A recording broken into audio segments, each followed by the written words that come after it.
Video number 2 for acid base. So nursing care for any of the underlying diseases is going to be to treat whatever the underlying disease is.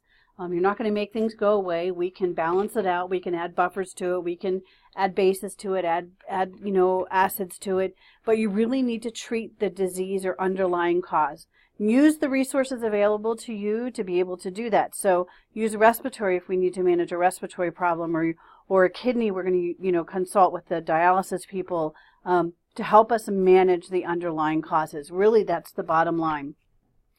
If there's any complications related to the underlying cause or to that acid-base balance, then we'll treat that as well.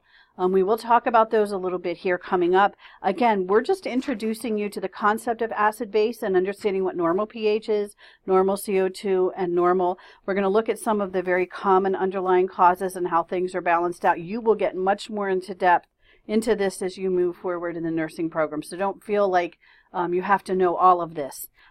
So we're going to move on and look at kind of like the patient responsibility, lifestyle choices, nutrition, self-management. So if you're a diabetic patient, that you take care of your diabetes. If you're a renal failure patient, you manage that well. Smoking cessation, regular physical activity, managing your weight, taking your medications as prescribed. All of that stuff that we've always talked to our patients about, right? We've already talked about making lifestyle modifications.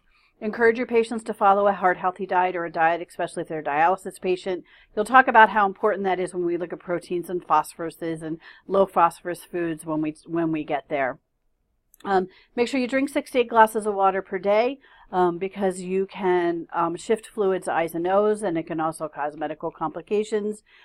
If you're a daily weight patient, same time every day, just like we talked about with our heart failure and 150. So some of this is already going to be things that you know.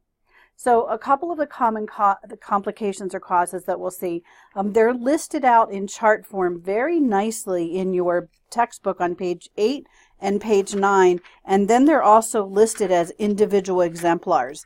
We do have the individual exemplars listed in your textbook and what they are. Again, we're asking you to recognize some of the common causes and what you may see, but they're also listed out very nicely on page 8 and 9 of your textbook. So the first one, 1.1, is metabolic acidosis, probably the most common one that you're going to see. And some of the common reasons why you'll see a metabolic acidosis, which is where your pH is less than 7.35, so it's going more towards that number 1, which is making it more acidic, and a low bicarbonate. If you had an adequate bicarbonate, we would buffer out that pH.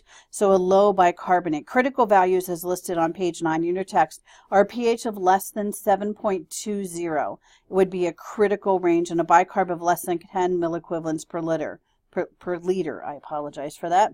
So you're going to look at some of the things like lactic acidosis. So somebody who has sepsis or a severe overwhelming infection may have lactic acidosis, and you may have this condition. Ketoacidosis related to things like diabetic ketoacidosis, DKA. Starvation diets, when you put yourself into ketogenesis, you're actually causing yourself to be a little bit acidotic. Chronic alcoholism will also do this to you. Salicylate toxicity, which is an aspirin toxicity or overdose.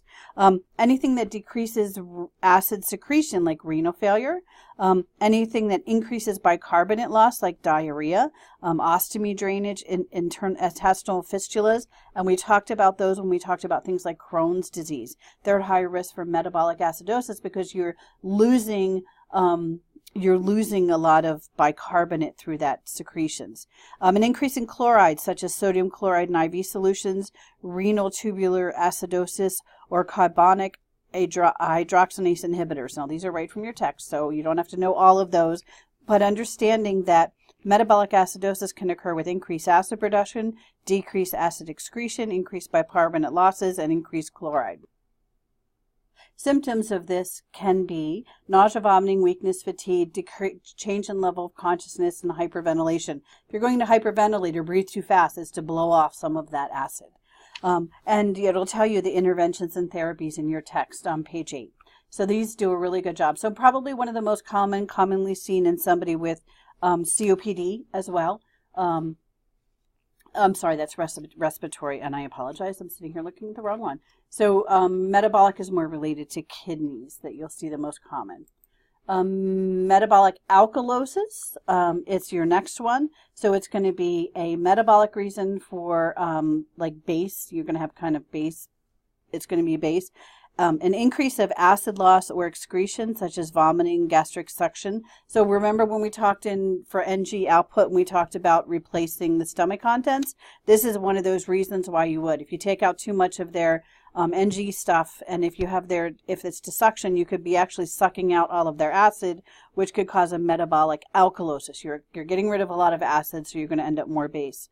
Hypokalemia is another reason why, or an increased bicarbonate production, an alkaline ingestion, like bicarbonate of soda, sodium bicarbonate, sometimes found in antacids, an excessive bicarbonate administration.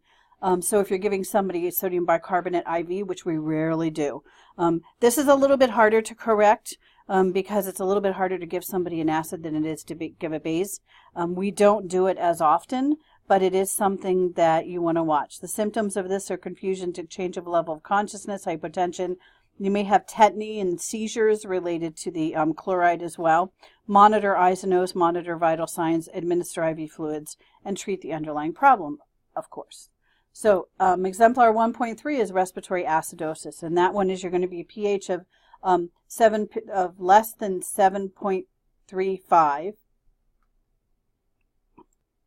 pH less than 7.35 going towards that acid range, caused by hypoventilation or low breathing, slow breathing. So you're holding on to the CO2, you're holding on to that acid because CO2 is the acid. Respiratory acidosis, caused by an excess of dissolved carbon dioxide or carbonic acid, can be acute or chronic. Common causes are COPD, cystic fibrosis, pneumonia, respiratory depression due to opioids and narcotics, any kind of chest trauma, and you're going to look at some of the reasons. Foreign body aspiration is another one, and COPD is probably the most common. This is why they would put somebody on BiPAP to be able to get them to breathe faster, to blow off some of that CO2 to elevate or bring the pH up. The critical value in this is anything less than 7.20.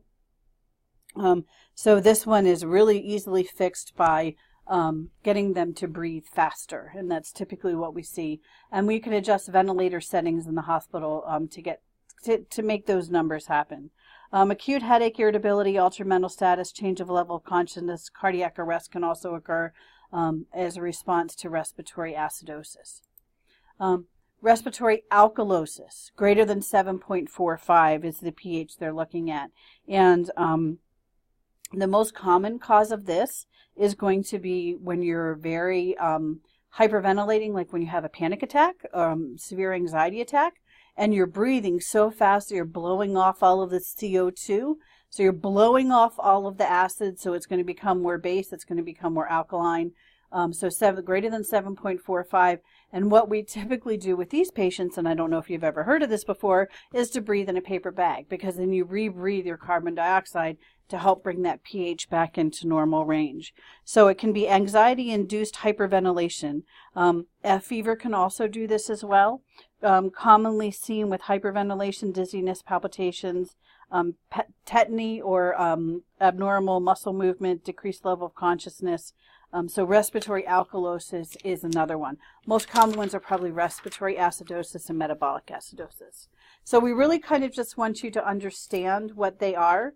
We're going to talk about fluid and electrolytes a little bit differently. We're going to look at how these things happen in relation to something like DKA. So in the exemplars, they're really literally just a page in your book. Understanding, maybe some of the signs and symptoms, but what numbers you would see if somebody has, if you see this number, it would be what kind of a process or disease. So if you see a pH of 7.5 and a CO2 of 35, it's going to be respiratory alkalosis. It may ask you for a nursing intervention, such as, slow their breathing down. So if you can understand some of that. We're not going to get super in-depth with these. This is just an introduction, so please don't be frantic about them. So I'm going to close this one out and move on to fluids.